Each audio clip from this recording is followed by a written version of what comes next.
The Louisiana sun beat down mercilessly on Magnolia Grove Plantation, its rays filtering through the ancient oak trees that lined the long driveway leading to the grand white mansion. Governor William Thornton surveyed his estate from the wide veranda, a glass of bourbon in his hand, his face a mask of Southern aristocratic pride.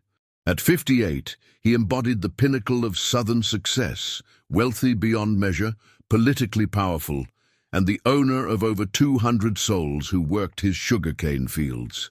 "Father, may I have a word?" The voice came from behind him. His son, James Thornton, 23 years old, and recently returned from education in Boston, approached with a hesitant step.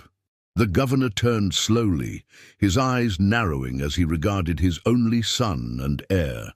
"What troubles you, boy? You've been distracted since your return." The governor's voice carried the weight of authority, honed from years of commanding both his household and the state. James hesitated, his gaze drifting toward the fields where enslaved workers labored under the watchful eyes of overseers. "I've been thinking about our operations here. The methods seem unnecessarily harsh." The governor's face darkened. "You've been away too long, filled with northern nonsense. This is how things are done. This is how they have always been done." "But father—" "Enough." The governor cut him off with a sharp gesture. "You'll join me tomorrow at the auction. It's time you remembered what it means to be a Thornton, to be a son of the South." James felt his stomach turn, but nodded obediently.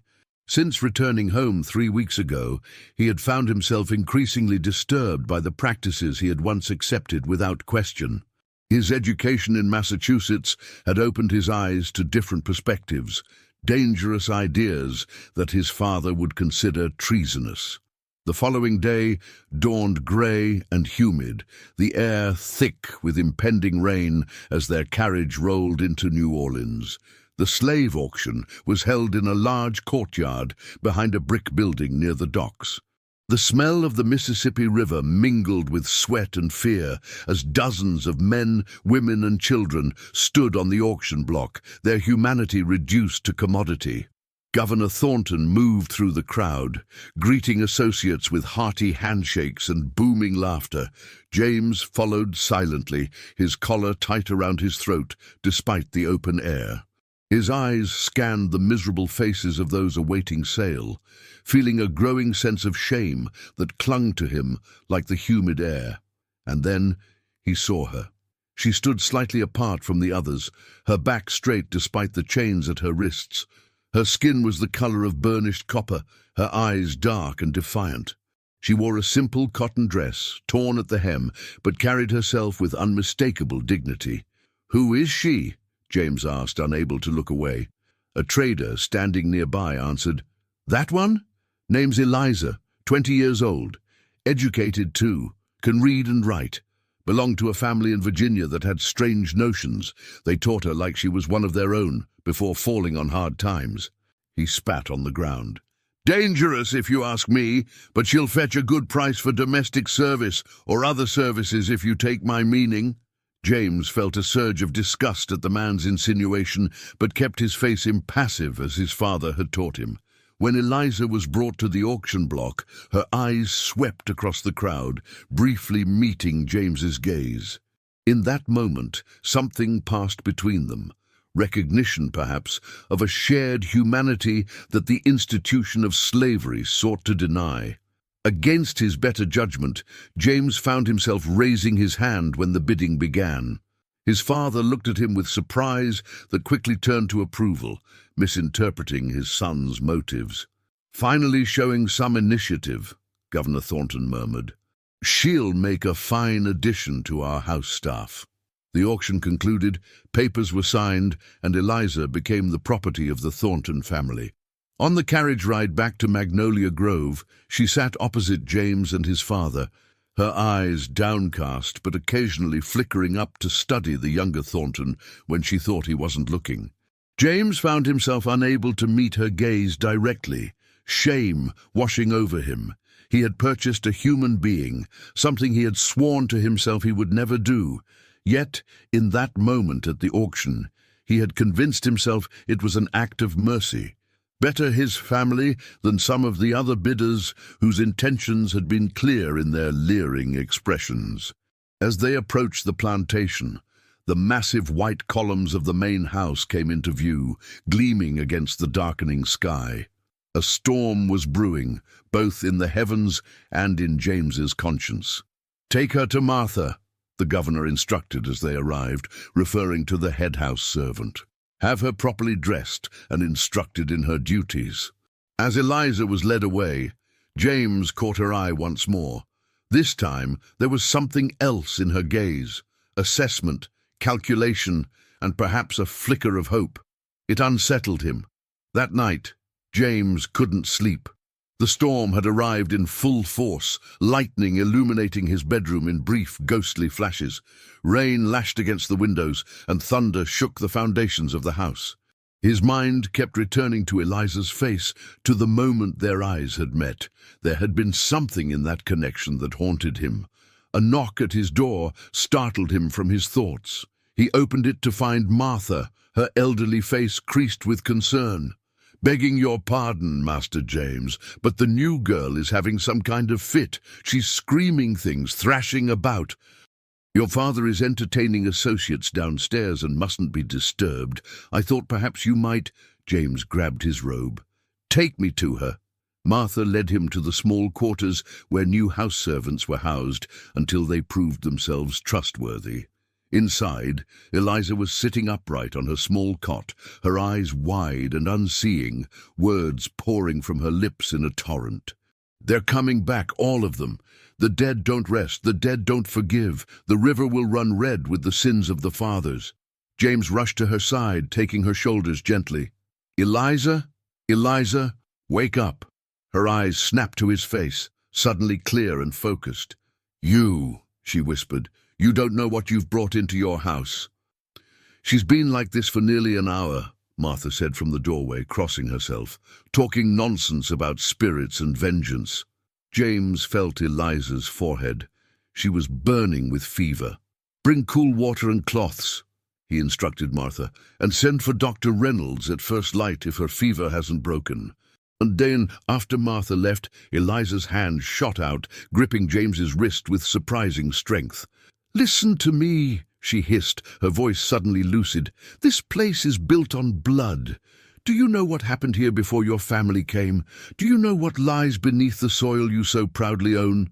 "You're ill," James said soothingly. "The journey was difficult. Rest now." "I am not ill," Eliza insisted. "I see things. I've always seen things, the past, sometimes the future." Her grip tightened. "There was another plantation here before Magnolia Grove. It burned to the ground in 1795. Over 50 enslaved people died, locked in the burning sugar mill. Their master feared an uprising, you see. He chose to sacrifice them rather than risk his family." James felt a chill despite the warm, humid night. "How could you possibly know that?" Eliza's eyes seemed to look through him. "Their spirits are still here. They've been waiting for someone who could hear them, see them. Someone like me." A strange smile crossed her face. "And they're very, very angry." Martha returned with the water, breaking the moment. As James helped place cool cloths on Eliza's forehead, he tried to dismiss her words as fever-induced delusions. Yet something in her tone, in the specific details she had shared, left him deeply unsettled. Later, as he returned to his room, the storm still raging outside, James paused at his father's study. A light shone from beneath the door. The governor was still awake. On impulse, James knocked and entered. His father sat behind his massive mahogany desk, ledgers open before him, a glass of bourbon at his elbow. He looked up, irritation flashing across his features. "What is it, James? It's late." James hesitated. "Father, what do you know about the history of this land, before our family purchased it?" The governor's expression changed subtly, a tightening around the eyes. "Why do you ask?" "Just curious. Was there another plantation here before?" For a moment, James thought his father might not answer. Then the older man leaned back in his chair, swirling the amber liquid in his glass. There was. The Devereux plantation. Bad business. What happened there? He took a sip of his drink. Fire took most of it in '95. Old man Devereux sold the land for a pittance afterward, claimed it was cursed. Superstitious nonsense. His eyes narrowed. What brought this on? Something the new girl said. She seems to know about it. The governor set his glass down with deliberate care. What exactly did she say? James hesitated, suddenly reluctant to repeat Eliza's specific claims. Just mentioned a fire, that people died. And how would she know such things? She's from Virginia, is she not? Perhaps she heard stories from the others at the auction house, James suggested, though he didn't believe it himself. His father studied him for a long moment. I would advise you not to pay too much attention to the ramblings of slaves, James. They will say anything to gain advantage, to manipulate. Remember your position. Yes, father. And James, I don't want you speaking with that girl alone again. If she needs discipline, Martha will handle it. Or I will. The threat was implicit. James nodded and withdrew, more troubled than before. As he passed by the portrait gallery on his way back to his bedroom, lightning flashed, illuminating the stern faces of Thornton ancestors. For an instant, James thought he saw other figures standing among them, dark shapes with burning eyes. He blinked, and they were gone. But as he lay in bed, listening to the storm rage outside, James couldn't shake the feeling that something had awakened in Magnolia Grove, something old and vengeful. And somehow, by bringing Eliza here, he had set events in motion that could not be stopped. In the quarters below, Eliza's fever had broken. She sat upright in her small bed, whispering to the shadows that gathered in the corners of her room. "I'm here," she said softly, "just as you've been waiting for, and together we will make them pay." The shadows seemed to pulse in response, stretching toward her like eager hands. Outside, lightning split the sky, and for a brief moment the grounds of Magnolia Grove were illuminated as bright as day. Where the ancient oak trees stood, Eliza saw not branches but writhing figures, hanging from nooses, their faces contorted in eternal agony. The reckoning was coming.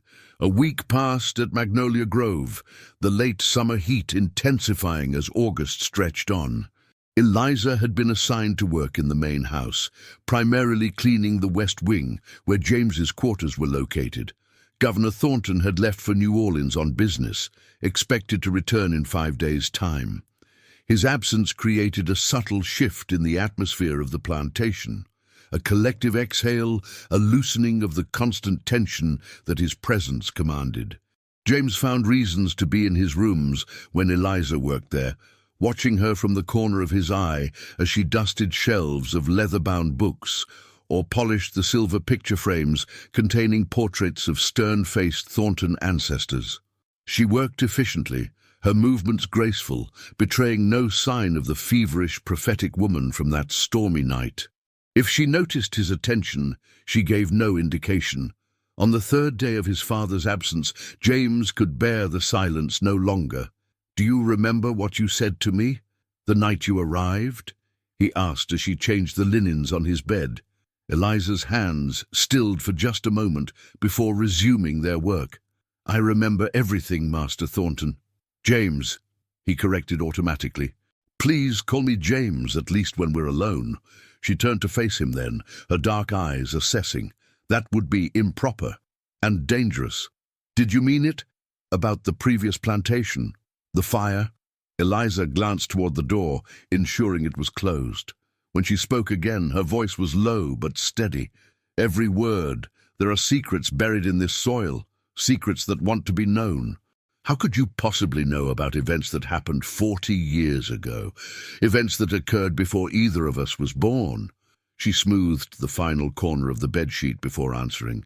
"My grandmother had the sight. My mother too. It passes through the women in my family." Her eyes met his directly. "Sometimes I see things that have happened, things that might happen. You expect me to believe you're some kind of seer?" James struggled to keep the skepticism from his voice. A faint, bitter smile touched her lips. "I expect nothing from you, Master Thornton. belief or disbelief. It changes nothing about what I know to be true. And what is that truth? That there is blood in the foundation of this house, that the dead are restless, and that a day of reckoning approaches.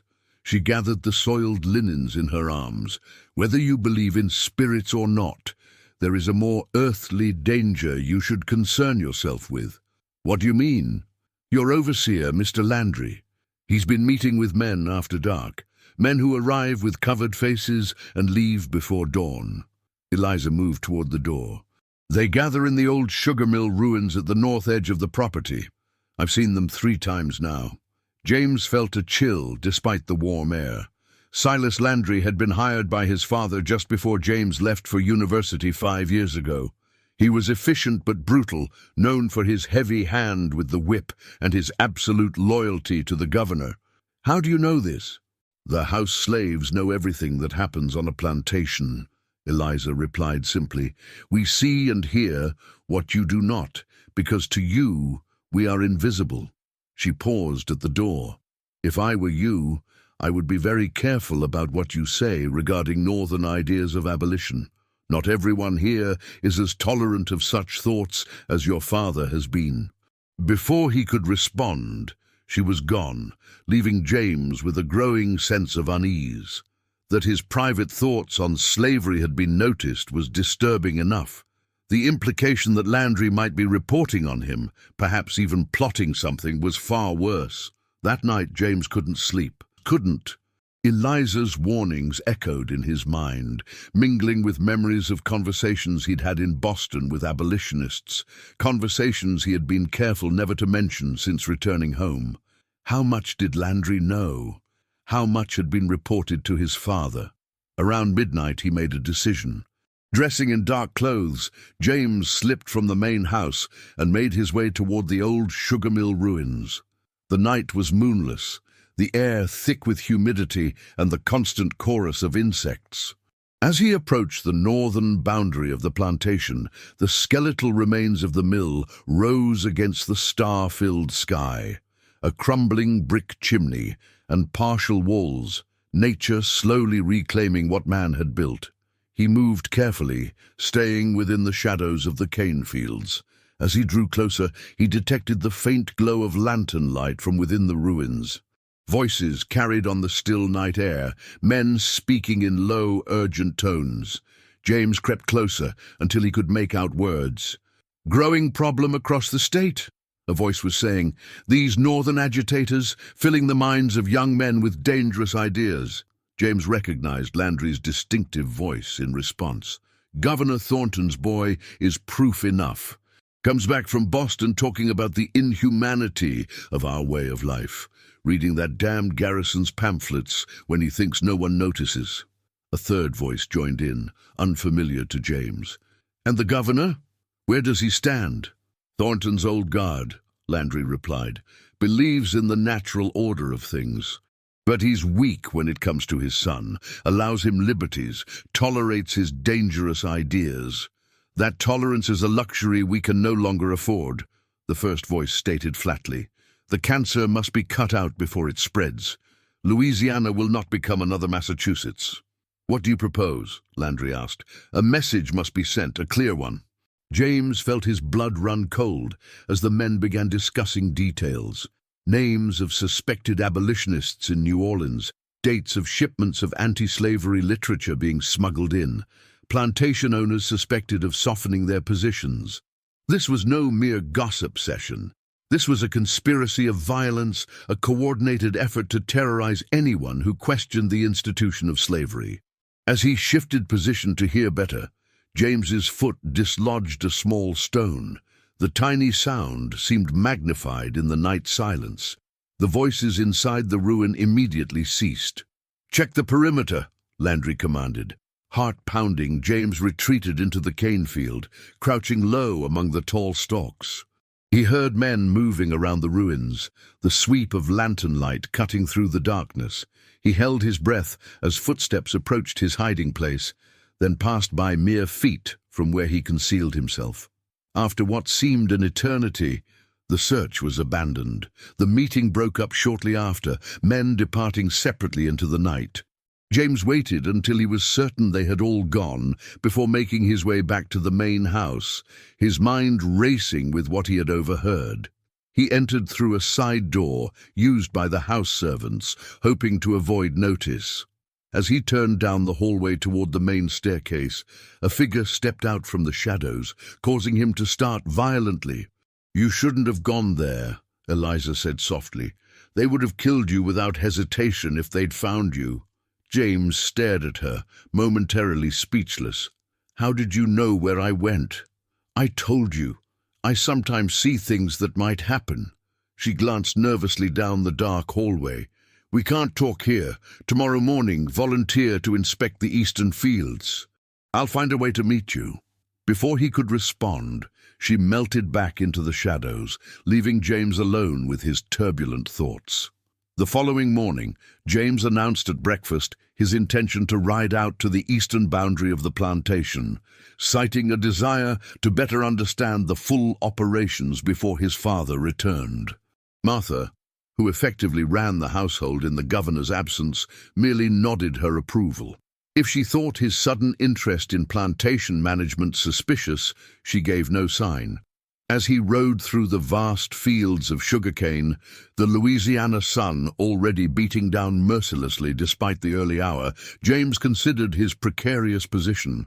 What he had witnessed last night was treason of a sort. Southern men plotting violence against their own neighbors based on political beliefs. If his father was not directly involved, he almost certainly knew of such groups. The governor had always maintained that the preservation of their way of life sometimes required unpleasant necessities. James had reached the eastern boundary, where Magnolia Grove's cane fields gave way to a line of cypress trees marking the edge of a swamp, when he heard someone approaching through the tall cane. Tensing, he reached for the pistol in his saddlebag. "It's only me," Eliza said, emerging from between the rows of cane. She wore the simple dress and head wrap of a field worker rather than her usual house servant attire, a disguise that would allow her presence here to go unquestioned if she were spotted. "How did you get away from the house?" James asked, dismounting from his horse. "I told Martha I was needed to help deliver a baby at the quarters. She sent me with herbs." Eliza glanced nervously over her shoulder. "We don't have much time. What did you hear last night?" James described the meeting in detail. The identities he had managed to discern, the plans discussed, the clear threat toward anyone harboring abolitionist sympathies. Eliza listened intently, her expression growing increasingly grave. "This is worse than I feared," she said when he finished. "These men, they're part of a wider network. They call themselves the Defenders of Southern Liberty, but the slaves have another name for them, the Night Riders. They've been responsible for at least a dozen deaths in the past year. Abolitionists, suspected slave sympathizers, even slaves who've been caught learning to read or write." "How do you know all this?" James asked, amazed at the breadth of her knowledge. "Information travels among the enslaved in ways you can't imagine. We have our own networks, our own ways of sharing news." Her eyes met his directly. "Your father returns tomorrow. When he does, you must be very careful what you say to him. You think he's involved with these men?" "I don't know. But Landry is his man, his eyes and ears on this plantation, and Landry is certainly involved." She hesitated. "There's something else you should know. Last night after you returned to the house, I had a vision." James felt a prickle of unease. "About what?"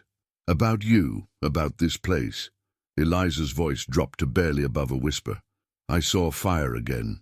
Not the old fire that destroyed the Devereaux plantation, but a new one. Flames consuming Magnolia Grove, and you at the center of it." "Are you saying the plantation will burn?" James asked, struggling to keep his skepticism in check. "I'm saying there is danger coming, great danger." Her hand reached out, briefly touching his arm, the first time she had initiated contact with him.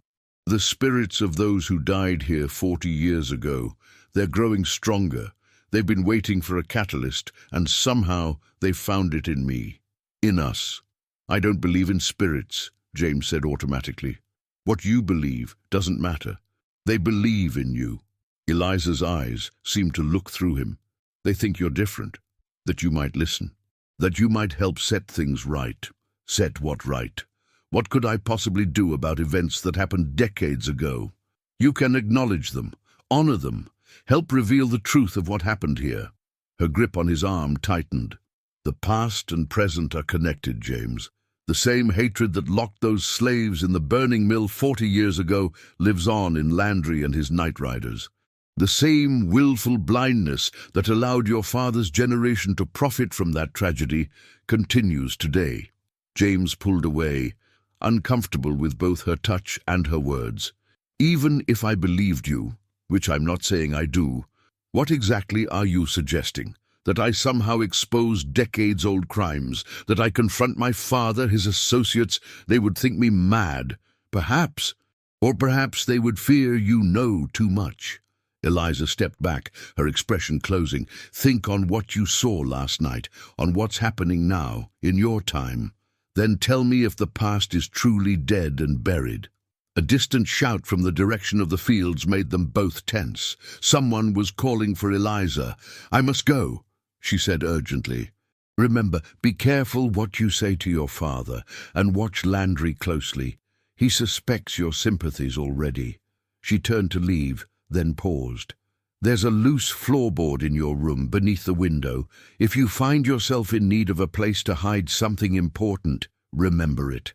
Before James could ask what she meant, Eliza had disappeared back into the cane field, leaving him alone with his troubled thoughts. That afternoon, as James sat in his father's study reviewing plantation accounts, a task he had volunteered for to maintain his pretense of increased interest in plantation operations, Martha entered with a message. A rider had arrived from New Orleans with news. The governor would be returning that very evening, a day earlier than expected. There was to be a dinner prepared, with several associates joining him. James thanked her, keeping his expression neutral despite the sudden anxiety that gripped him. His father returning early, with associates in tow. Was it coincidence, or had Landry somehow gotten word to the governor about James's midnight excursion to the mill ruins? As dusk fell, James stood on the veranda watching as carriages rolled up the long drive lined with oak trees. He recognized several of his father's closest political allies among the arriving guests, men of influence and power throughout Louisiana, the kind of men who would have much to lose if the institution of slavery were threatened. Governor Thornton arrived last, his carriage kicking up dust in the failing light. He greeted his son with a hearty handshake and a smile that didn't quite reach his eyes. James, my boy, I trust everything has been running smoothly in my absence. Yes, father. I've been reviewing the accounts as you suggested. Good, good. The governor clapped him on the shoulder. We have much to discuss later, but first let's not keep our guests waiting. The dinner was elaborate, the dining room illuminated by dozens of candles in silver candelabra. Eliza was among the house servants attending the meal, moving silently around the table with other enslaved staff, filling wine glasses and removing plates. Not once did she meet James's eye, maintaining the perfect invisibility expected of house slaves. The conversation over dinner revolved primarily around politics, the growing tensions between North and South, the increasing boldness of abolitionist publications, the potential economic impact if more states restricted slavery. James said little, observing the dynamics among the men. There was an undercurrent to their discussion, references to necessary actions and securing our future that took on sinister meaning in light of what he had overheard at the mill ruins. James has been expressing some interesting ideas since his return from Boston, Governor Thornton said suddenly, drawing all eyes to his son. Haven't you, James? James felt his pulse quicken. I've been considering many perspectives, Father, as you encouraged me to do when you sent me north for my education. Indeed. The governor's smile was cold. Education is valuable, provided one remembers where one's true loyalties lie. One of my professors at Harvard had a saying, James replied carefully. He told us that loyalty without conscience is just blind obedience. A tense silence fell over the table. From the corner of his eye, James saw Eliza pause in her duties, her body gone still. A dangerous sentiment, one of the guests finally commented. The kind of thinking that leads to chaos and the destruction of social order. I meant no offense, James said, forcing a conciliatory smile. Merely an academic observation. Of course, his father interjected smoothly. My son is fond of intellectual debate. A harmless indulgence, I assure you. The conversation moved on, but James felt the weight of scrutiny upon him. He had revealed too much, allowed his true feelings to show through the careful mask of Southern aristocratic conformity. As the meal concluded and the men moved to the study for cigars and brandy, James excused himself, citing a headache. In the hallway outside his bedroom, Eliza appeared suddenly beside him, her voice a barely audible whisper. Be careful. They're watching you now. Before he could respond, she continued down the hall, disappearing around a corner. James entered his room, his mind racing. Opening the window to let in what little breeze stirred the hot night air, he noticed something on the outer ledge. A small, folded piece of paper, wedged into a crack in the woodwork where it wouldn't blow away. Glancing over his shoulder to ensure he was unobserved, James retrieved it. Inside was a message written in a careful, educated hand. The mill ruins at midnight. Come alone if you want to know the truth. James stared at the note, suspicion warring with curiosity. Who had left it? Eliza. But she had warned him against going to the ruins again. Was it a trap set by Landry or one of his father's associates? As the grandfather clock in the hallway struck 11, James made his decision. Knowledge was power, and he desperately needed more of both if he was to navigate the dangerous waters he found himself in. He would go to the ruins, but he would go prepared. Checking that the pistol in his drawer was loaded, James waited for the household to fall silent. As midnight approached, he slipped out through his window, climbing down the trellis rather than risking the main staircase. The night was cloudy, the air heavy with the promise of rain as he made his way across the grounds toward the north edge of the plantation.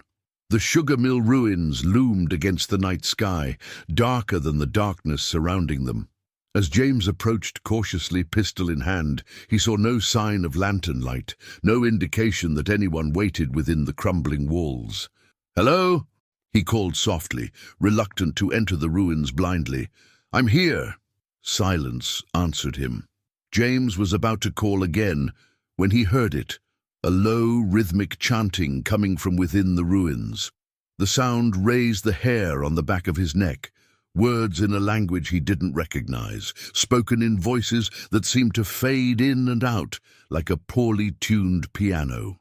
Drawing a deep breath, James stepped through the gap in the wall that had once been the main entrance to the mill. Inside, the darkness was nearly complete.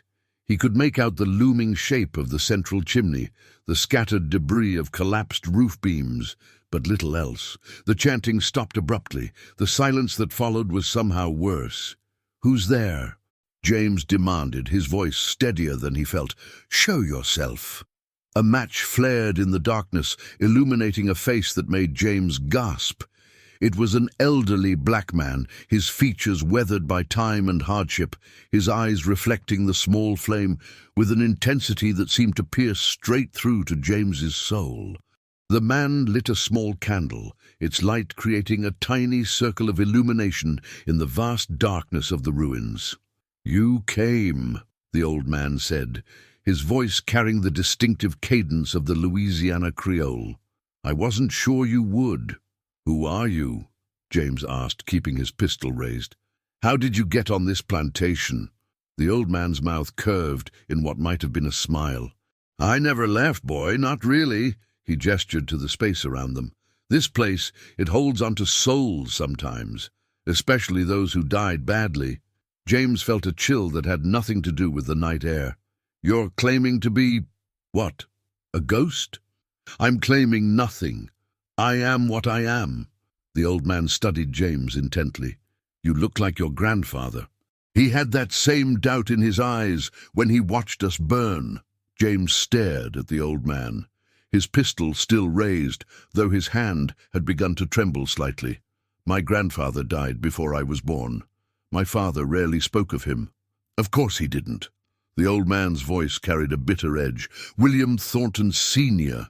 He was overseer for the Devereux plantation before it burned. Before he acquired this land and built his own empire on our ashes. James struggled to make sense of this claim. That's impossible. My family purchased this land legally. My grandfather was a merchant from Baton Rouge who was given this plantation by Xavier Devereux as payment for services rendered, the old man interrupted. The service being the murder of 53 souls. He gestured to the ruins around them. Here, in this very mill, April 17th, 1795. Thunder rolled in the distance, a summer storm approaching. James lowered his pistol slowly, a cold dread settling in his stomach. You're saying my grandfather was responsible for the fire that destroyed the original plantation, that he murdered slaves? Not just responsible, he ordered it, carried it out. The old man's eyes reflected the flickering candle flame, seeming to burn with an inner fire of their own. Devereux suspected an uprising was being planned. Your grandfather convinced him that a message needed to be sent. They gathered those they suspected of planning rebellion, along with their families, as a lesson to the others, and locked them in the mill. Then they set it alight. How could you possibly know this if it happened 40 years ago? James demanded, though even as he asked, he knew the answer would be the same as Eliza's. The old man's expression was solemn. Because I was here, boy. I was inside when they barred the doors. I heard the children screaming as the flames took hold. I felt my own flesh burn. He held out his hands, and in the wavering candlelight, James thought he could see the mottled texture of severe burn scars. Some things death itself cannot erase. Lightning flashed, briefly illuminating the interior of the ruins more fully. In that instant, James saw that he and the old man were not alone. Shadowy figures stood in a circle around them, men, women, children, their forms indistinct yet somehow present. As darkness fell again, James could still sense them there, watching, waiting. "What do you want from me?" he whispered, fighting against the terror that threatened to overwhelm him. "The truth," the old man replied simply, "buried with our bones for too long. A reckoning that never came.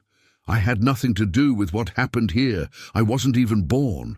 Blood calls to blood, boy. Sin passes from father to son." The old man's voice took on a rhythmic quality, almost like the chanting James had heard earlier. "Your grandfather committed the crime. Your father built his fortune on it. And you've lived your life in ignorance, enjoying the fruits of our suffering. That's not fair," James protested, anger momentarily overriding his fear. "I've never mistreated slaves. Since returning from Boston, I've questioned the very institution. Yet you still own human beings," the old man cut in harshly, "including the girl, Eliza. Your hands aren't clean, James Thornton. But they could be." "What do you mean?" "Help us. Reveal the truth of what happened here. Bring justice to those who still profit from our deaths." James shook his head in disbelief. "You're asking the impossible. Even if I believed you, and I'm not saying I do, how could I possibly prove events from 40 years ago? Who would take the word of a young man claiming to have spoken with spirits?" "Not spirits," the old man corrected. "Witnesses. And there is evidence, boy. Your grandfather kept a journal. In it, he detailed everything, the suspicions that led to the massacre, the agreement with Devereux, the fire itself. Your father has it still." "A journal?" James repeated, skeptical. "If such a thing existed, why would my father keep it? Surely he would have destroyed anything that implicated his own father in such crimes. Some men keep trophies of their darkest deeds. Others preserve evidence as insurance, leverage." The old man's gaze was penetrating. "Ask yourself this. How did a mere overseer acquire enough wealth to purchase land and slaves barely a year after the Devereaux fire? How did the Thornton family rise so quickly to prominence in Louisiana society? Lightning flashed again, closer now, and in its brief illumination, James saw the shadowy figures more clearly. Men with burned skin hanging in strips from their bones, women clutching charred infants to their breasts, children with empty eye sockets turned toward him in silent accusation. This time, when darkness returned, he could not dismiss what he had seen as imagination. "Oh God," he breathed, his legs nearly giving way beneath him. "You're real, all of you. As real as the land you stand on," the old man confirmed. "As real as the wealth you inherit." He leaned forward, his voice dropping to a whisper. "Find the journal, James Thornton. It lies within your father's study, behind the portrait of your grandfather, a hidden compartment in the wall, sealed these 40 years. Thunder crashed directly overhead, and rain began to fall, fat drops hissing as they struck the still warm ground outside the ruins. Inside, James felt no rain, though he could hear it pounding on the remains of the mill. "Why tell me this now?" he asked. "Why not my father, or his father before him?" "We have tried," the old man said, sadness evident in his tone. "But they could not see us, could not hear us. Their hearts were closed, their consciences deadened by greed and power." His expression softened slightly. "But you, there is something different in you. A willingness to see truth, perhaps, or simply less corruption in your soul. And if I find this journal, what then? Then you will know the truth, and knowing, you must choose what to do with it." The old man's form seemed to be growing less substantial as he spoke, the edges of his figure blurring. "But be warned, there are those who will kill to keep these secrets buried. Your father, Landry, the men who gather here to plot new violence." "The Night Riders," James murmured. The old man nodded, looking impressed. "You know of them. I overheard them meeting here, planning attacks on suspected abolitionists. The same hatred that burned us alive lives on in them." The old man's voice was growing fainter, his form more transparent with each passing moment. "History repeats itself when its lessons go unlearned." And as the final word left his lips, the candle flame extinguished itself, despite the absence of any breeze. James stood in perfect darkness, the sound of rain hammering on the ruins around him, yet feeling no drops upon his skin. "Hello?" he called, his voice echoing in the empty space. "Are you still here?" Silence answered him. James fumbled in his pocket for matches, finally managing to light one. The small flame revealed that he was alone in the ruins. No old man, no shadowy figures, just crumbling brick walls and the remnants of machinery long abandoned. As his match burned down toward his fingers, James noticed something on the ground where the old man had been standing, a small, tarnished metal object. He picked it up just as the match went out. Lighting another, he examined his find, a silver pocket watch, its case dented and blackened, the glass over its face cracked. When he pried it open, he found the mechanism had melted, the hands frozen at 3:17. Inscribed inside the case was a name, Isaiah Freeman, 1789. James closed the watch and slipped it into his pocket, a physical reminder that what he had experienced was not merely hallucination or dream. The rain had stopped as suddenly as it had started, leaving behind the heavy scent of wet earth and vegetation. With careful steps, he made his way out of the ruins and back toward the main house, his mind reeling with what he had learned. The plantation was quiet, the house dark except for a single light burning in his father's study. James hesitated at the edge of the garden, suddenly aware of how his appearance might raise questions. His clothes damp from the brief storm, mud on his boots. Deciding to avoid potential confrontation, he made his way to the side of the house where the trellis would allow him access to his bedroom window. As he reached the trellis, a shadow detached itself from the deeper darkness beside the house. James nearly cried out before recognizing Eliza. "Where have you been?" she hissed, her face tense with worry. "Your father has been looking for you. He came to your room an hour ago and found it empty." "I was at the ruins," James admitted, seeing no point in lying to her. "I met someone there." Eliza's expression changed, a strange mixture of fear and satisfaction crossing her features. "You saw him, didn't you, the old man? You know about him?" "I told you. I see things others don't." Her voice dropped lower. "Isaiah has been waiting a long time for someone who could hear him." James felt the weight of the watch in his pocket. "He told me about my grandfather, about what really happened to the Devereaux plantation." Eliza nodded grimly. "I've seen it too, in visions. Your grandfather orchestrated the massacre, then used it to take possession of the land. He said there's evidence. A journal hidden in my father's study. Then you need to find it quickly." Eliza glanced toward the light still burning in the governor's study. "Your father knows something is wrong. I heard him telling Landry to watch you closely, that you've been acting strangely." "How am I supposed to search his study with him still awake?" James asked, frustration evident in his voice. "You'll find a way." Eliza's hand briefly touched his arm. "You must, before it's too late." "Too late for what?" "The spirits are restless, James. Growing stronger. I've felt their anger building since I arrived here." Her eyes reflected the distant lightning of the departing storm. "If they don't get justice, they'll take vengeance instead." A chill ran through James at her words. "What kind of vengeance?" "The kind that leaves nothing standing." Eliza stepped back, melding with the shadows once more. "Find the journal tomorrow night. I'll create a distraction to draw your father from his study." Before James could ask more, she was gone, leaving him alone with the weight of impossible knowledge and the task that lay before him. He climbed the trellis to his room, slipping inside, just as he heard footsteps in the hallway approaching his door. Quickly removing his muddy boots and damp jacket, James barely had time to sit on the edge of his bed before the door opened. His father stood in the doorway, a candle in one hand illuminating his stern features. "Where have you been?" Governor Thornton demanded without preamble. "I couldn't sleep," James replied, striving for a casual tone. "I went for a walk to clear my head." "In the middle of a thunderstorm?" His father's skepticism was evident. "It only rained briefly. I took shelter and then returned." James met his father's gaze steadily, though his heart pounded in his chest. "Is something wrong?" The governor studied his son for a long moment. "There have been incidents in the parish. A plantation burned 10 miles south of here 3 nights ago.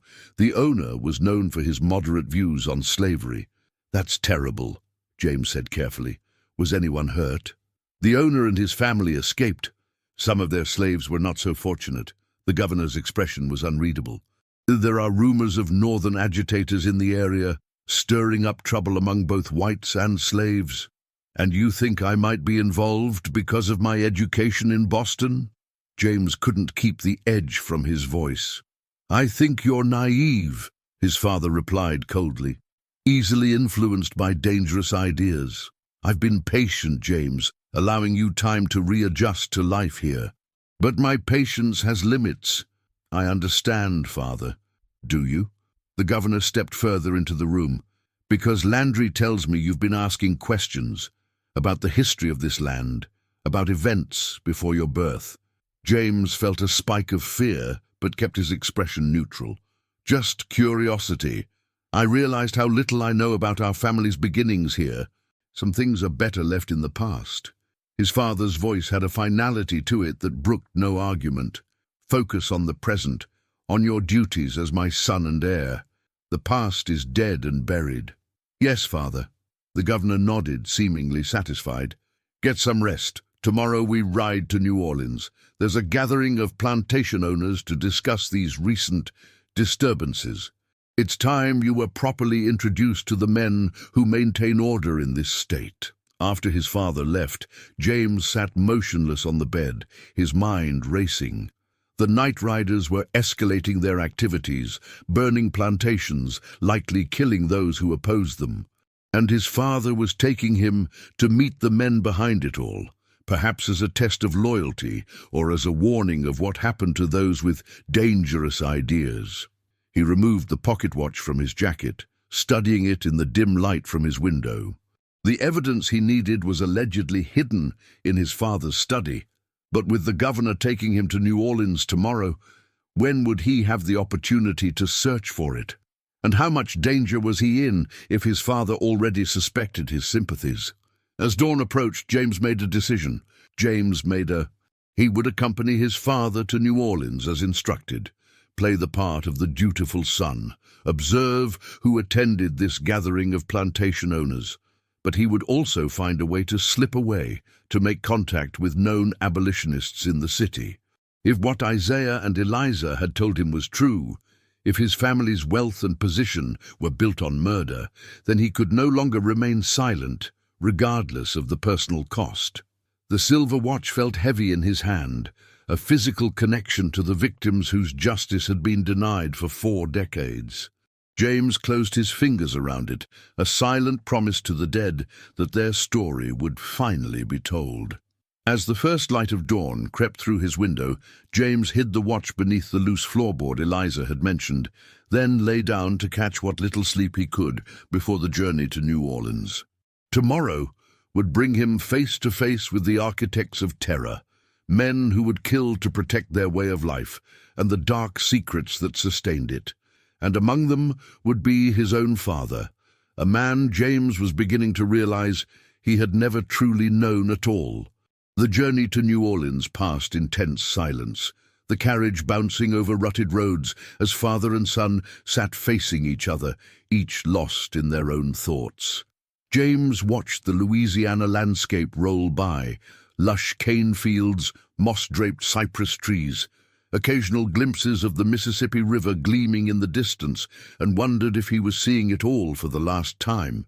The weight of what he now suspected about his family's past, combined with his father's growing suspicion, created a sense of impending doom that he couldn't shake.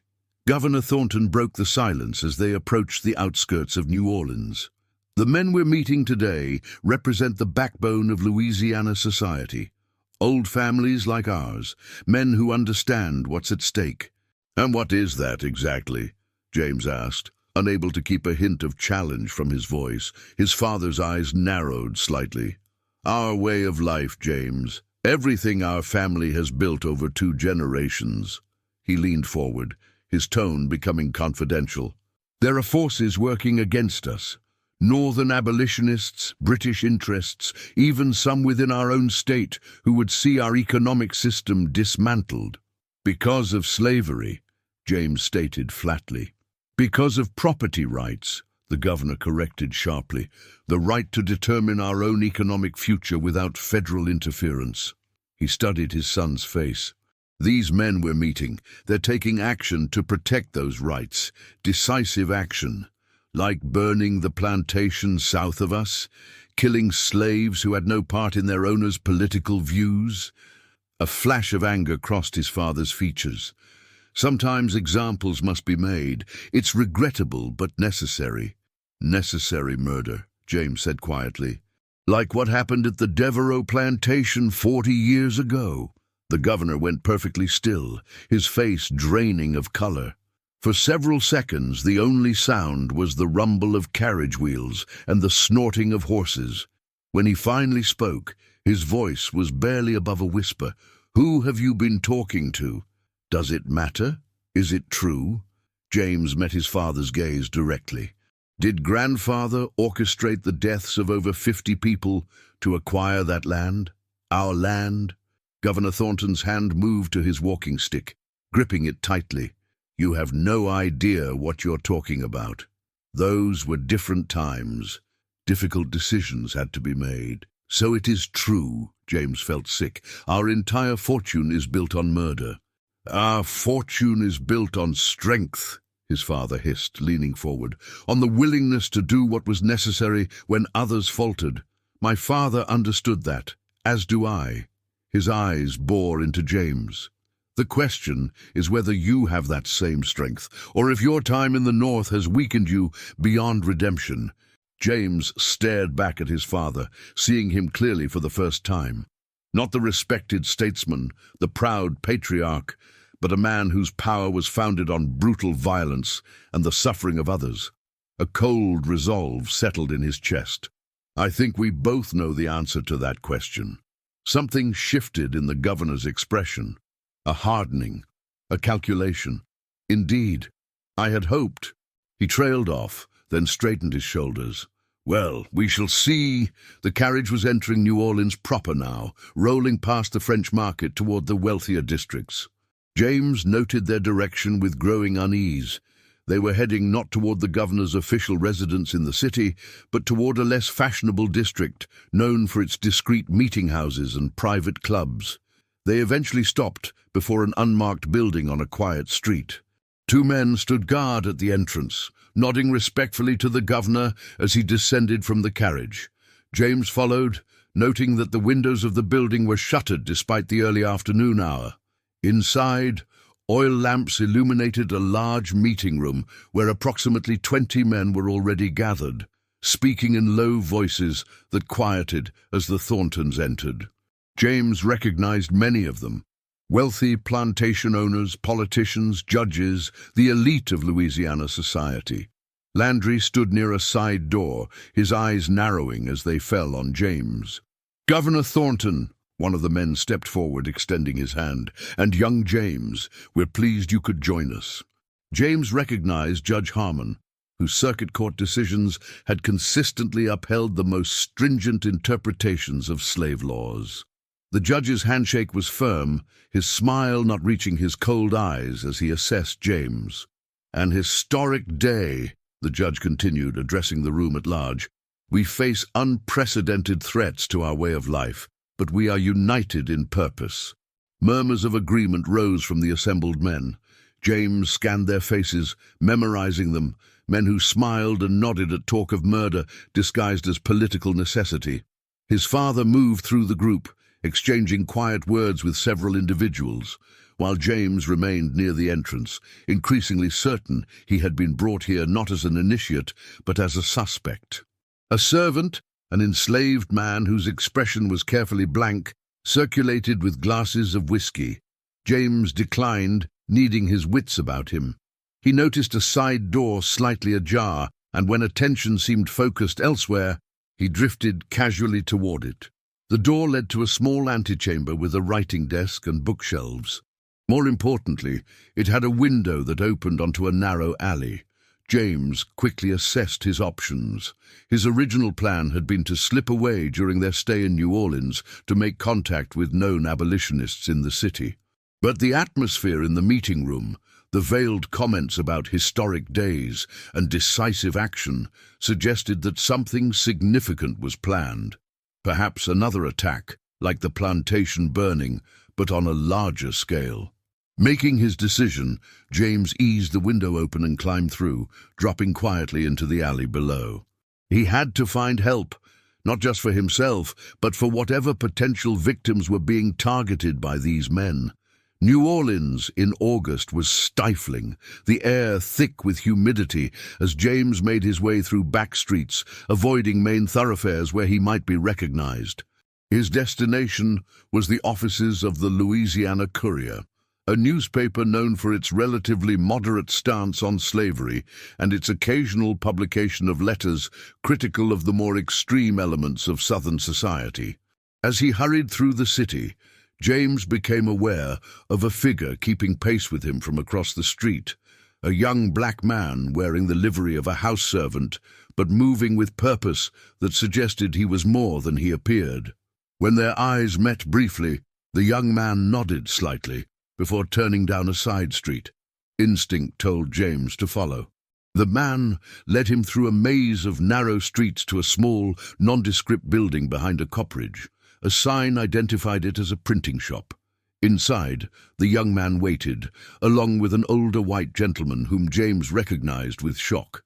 "Professor Wells," he breathed, staring at his former ethics instructor from Harvard. "Mr. Thornton." The professor nodded grimly. "I wish we were meeting again under better circumstances. What are you doing in New Orleans? How did you know where to find me?" I've been working with the American Anti-Slavery Society, establishing contacts throughout the South. Wells gestured to the young black man. Samuel here is part of our network. He was at your father's gathering as a servant and recognized you. When you slipped away, he followed. Samuel spoke up, his diction educated despite his deliberately subservient posture while in public. Those men are planning something terrible, sir. Tonight. What? What are they planning? James asked urgently. A coordinated attack, Samuel replied, his expression grim, on suspected abolitionist households throughout New Orleans and the surrounding parishes. They've drawn up lists of targets, anyone known to harbor anti-slavery sentiments, anyone suspected of assisting runaways, even those who've merely spoken against the expansion of slavery into new territories. Professor Wells's face paled. My God! How many targets? Over 30 households in New Orleans alone, more in the outlying areas. Samuel turned to James. Your father's plantation overseer, Landry, he's one of the leaders. He was giving out assignments when I left. James felt sick. We have to warn them, alert the authorities. Wells gave a bitter laugh. The authorities. The city watch, the parish sheriffs, half of them were in that room with your father. Then we warn the targets ourselves, James insisted. Help them escape or prepare. That's why we're here, Wells confirmed. This print shop belongs to an associate. We're preparing warnings to be distributed by our network. He studied James with new intensity. But you could help us more directly, Mr. Thornton. You have information we need. Names, times, locations of the planned attacks.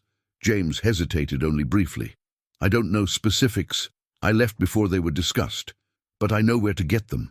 He thought of his father's study at Magnolia Grove, of the hidden journal that might contain not just historical crimes, but current conspiracies as well. I need to return to my father's plantation. That would be extremely dangerous, Wells warned. If your father suspects your sympathies. He already does, James admitted. But there's evidence there. Evidence of past crimes that connect directly to what's happening now. If we can expose that, reveal the men behind these night riders, perhaps we can stop not just tonight's violence, but break their power permanently. Samuel and Wells exchanged glances. What kind of evidence? Wells asked. James explained what he had learned about the Devereaux Plantation massacre, his grandfather's role in it, and the journal supposedly hidden in his father's study. As he spoke, he realized how fantastic it sounded, ghost stories and hidden diaries. But to his surprise, neither man dismissed his account. We've heard rumors about the Devereaux fire for years, Samuel said quietly. Many in the slave quarters believe the land is haunted, that those who died there still seek justice. If this journal exists, Wells added, it could be powerful ammunition against these men. Many of them come from families implicated in that original crime. James made his decision. I'm going back, tonight, with or without help. You won't be without help, Samuel assured him. There's a network of slaves and free blacks throughout the parish. They can get messages to the plantation, prepare for your arrival. And Eliza, James said suddenly, she's a house slave at Magnolia Grove. She knows about the journal, about all of this. She'll help. Wells nodded decisively. Very well, Samuel will arrange transportation back to the plantation area. Meanwhile, I'll organize the warnings to tonight's potential victims. He fixed James with a serious look. If you succeed in finding this evidence, bring it directly back here. We can have it published and distributed before dawn. As they finalized their plans, James was struck by the absurdity of his situation. The son of a prominent slave owner conspiring with abolitionists to expose his own father's crimes. Yet there was no hesitation in his heart now, only a burning determination to right historical wrongs and prevent new atrocities. Dusk was falling as James left New Orleans in a wagon driven by a free black man who was part of the underground network. They traveled back roads, avoiding the main thoroughfare where they might encounter his father or associates, returning to their plantations to carry out the night's planned violence. There will be someone waiting at the edge of Magnolia Grove lands, his driver informed him as they neared their destination. "They'll get you to the main house undetected." James nodded, tension building in his chest as the familiar landscape of his home came into view in the gathering darkness. The driver stopped the wagon at a crossroads, still a mile from the plantation boundaries. "This is as far as I go," he said quietly. "Follow that path through the woods. Your guide will find you." James thanked him and set off down the indicated path, the humid night air thick around him, cicadas creating a deafening chorus that masked his footsteps. He had traveled perhaps half a mile when a figure emerged from the shadows. A young black man he recognized as one of Magnolia Grove's field workers. "This way, Master James," the young man whispered, beckoning him deeper into the woods. "Miss Eliza sent me. She says there's little time." They moved swiftly through the forest that bordered Magnolia Grove's cane fields, eventually emerging near the old sugar mill ruins. James felt a chill as they passed the crumbling structure, remembering his encounter with Isaiah's spirit. Was the old man watching now, waiting to see if James would fulfill his promise to reveal the truth? As they approached the main house from the rear, James could see it was largely dark. Only his father's study and a few downstairs rooms showed lights. His guide pointed to a side entrance used by the house servants. "Miss Eliza will meet you there. The governor hasn't returned yet, but Landry is here with some men. They're in the study." James nodded his thanks, then made his way cautiously across the open ground between the cover of trees and the house.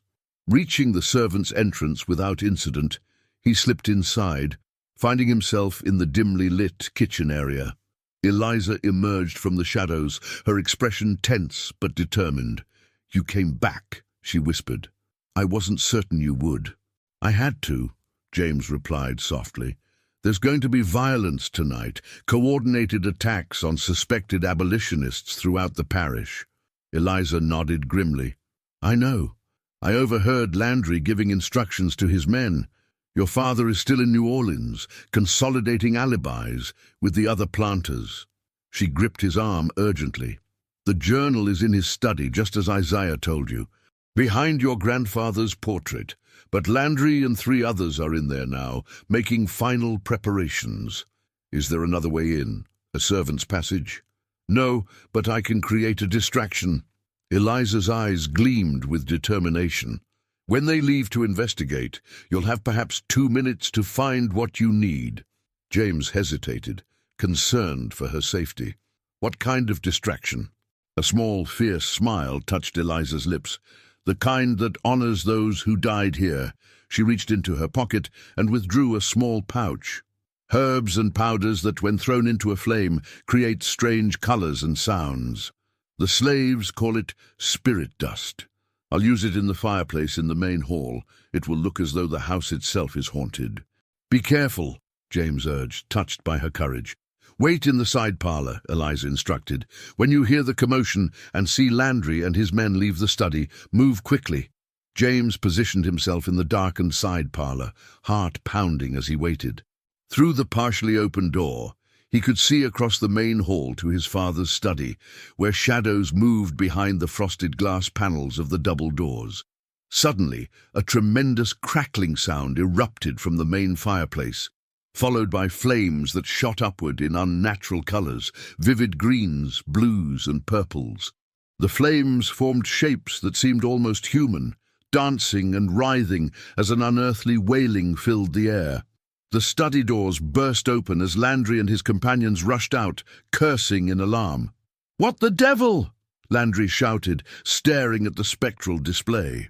As the men moved toward the fireplace, James slipped across the hall and into the study, closing the doors silently behind him. The room was exactly as it always had been.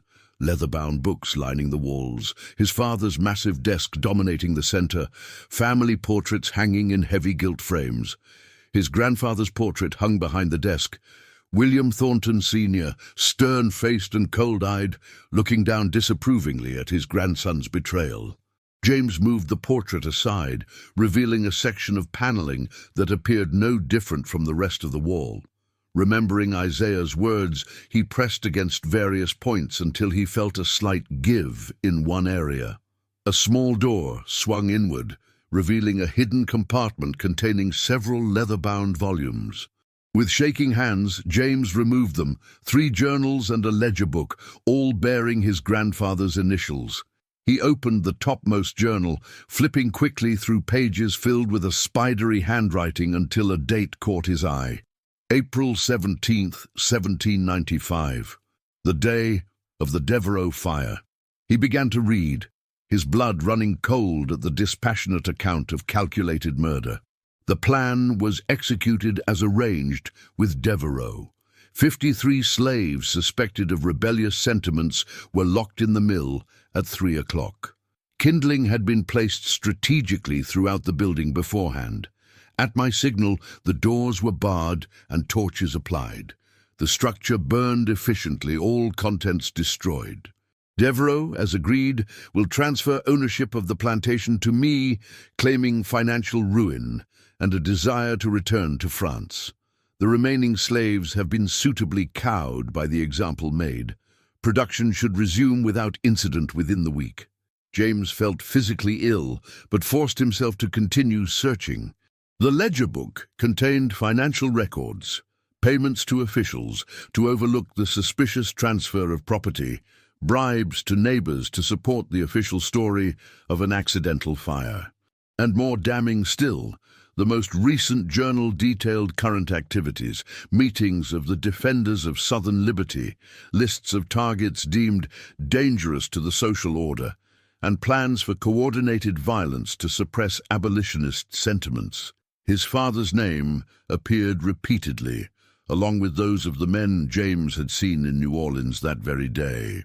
The journal outlined not just tonight's planned attacks, but a broader conspiracy to use terror and murder to maintain slavery's hold on Louisiana society. James gathered the books, knowing he had what he needed to expose the entire network. As he turned to leave, the study doors opened. Landry stood in the doorway, a pistol in his hand. "I had a feeling you might try something like this," the overseer said coldly. "Your father suspected you'd turned traitor, but he couldn't bring himself to believe it. Sentimental weakness." His gaze shifted to the books in James's hands, and his expression hardened. "So it's true. You've been working with abolitionists." "I've been working for justice," James replied, desperately assessing his options. The study had no other exit, and Landry blocked the only door. "Justice!" Landry spat the word. "What do you know of justice, boy? You've lived a life of privilege built by men willing to do what was necessary." He gestured with the pistol. "Put those books on the desk and step back." James complied slowly, his mind racing. "You can't kill me here, Landry. Too many questions would be asked." "Who said anything about killing you here?" Landry smiled thinly. "There's an unfortunate accident waiting to happen at the old mill ruins.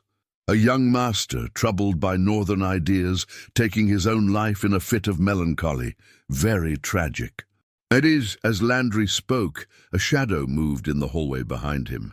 James kept his expression neutral, not wanting to alert the overseer to Eliza's presence. "And tonight's attacks?" James asked, stalling. "Will they still proceed?" "Of course. The message must be sent, the social order preserved." Landry motioned with the pistol. "Now move. We're going for a little walk to the ruins."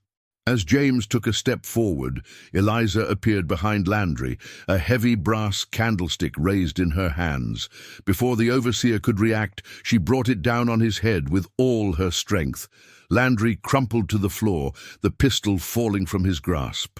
"We need to hurry," Eliza said urgently, stepping over Landry's unconscious form. "His men will be looking for him soon." James grabbed the journals and ledger from the desk. "We have to get these to New Orleans, to people who can publish them, expose the conspiracy." "There's no time for New Orleans," Eliza countered. "The attacks begin at midnight. We have less than 2 hours." "Then what do we do?" Eliza's expression was grim but determined. "We warn the targets ourselves. The slave network can spread the word faster than you might think, and we use these." she gestured to the journals, to convince those who might otherwise not believe. As they hurried from the study, James realized the main hall was now filled with smoke from Eliza's spirit dust display. The acrid smell stung his eyes and throat as they made their way toward the servants' entrance. Outside, the night had grown darker, clouds obscuring the stars and moon. "My father could return at any moment," James said, as they hurried toward the edge of the grounds where Eliza said horses were waiting.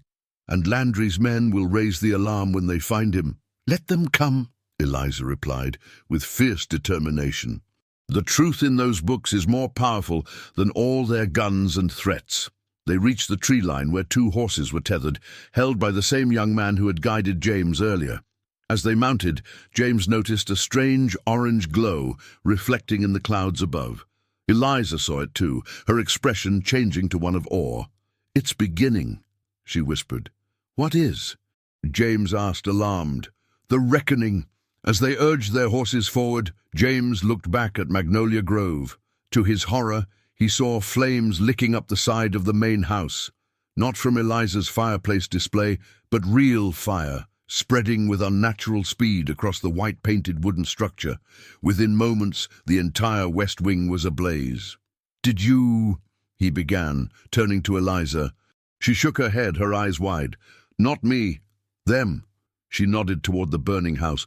"The spirits, Isaiah and the others. They've waited 40 years for this night." As if in confirmation, James thought he could see figures moving within the flames, shadowy forms that danced and whirled with purpose rather than panic. The fire spread faster than should have been possible, engulfing the grand plantation house that had stood as a monument to wealth built on suffering. "We need to go," Eliza urged. "There's still time to stop the attacks, to save innocent lives." James tore his gaze from the inferno that had been his home. The journals, secure in his saddlebag, contained the evidence needed to expose the conspiracy, to bring down not just the night riders, but the entire system of violence and oppression they represented. His father, and men like him, had believed their power absolute. Their crimes buried too deep to ever face justice. They had been wrong. As James and Eliza rode into the night, lightning flashed across the sky. In that brief illumination, James thought he saw Isaiah standing at the edge of the cane field, watching the plantation burn, a look of solemn satisfaction on his weathered face. The old pocket watch hung from his hand, its silver case catching the firelight. When darkness returned, the figure was gone. The story of Magnolia Grove, of murder, greed, and corruption, would finally be told. The dead would have their voice at last. And though James knew the road ahead would be dangerous, filled with those who would kill to keep the old order intact, he rode forward without hesitation, the weight of his family's sins left behind in the cleansing fire. Behind them, Magnolia Grove burned to its foundations, the flames visible for miles across the Louisiana night, a beacon announcing that the day of reckoning had come.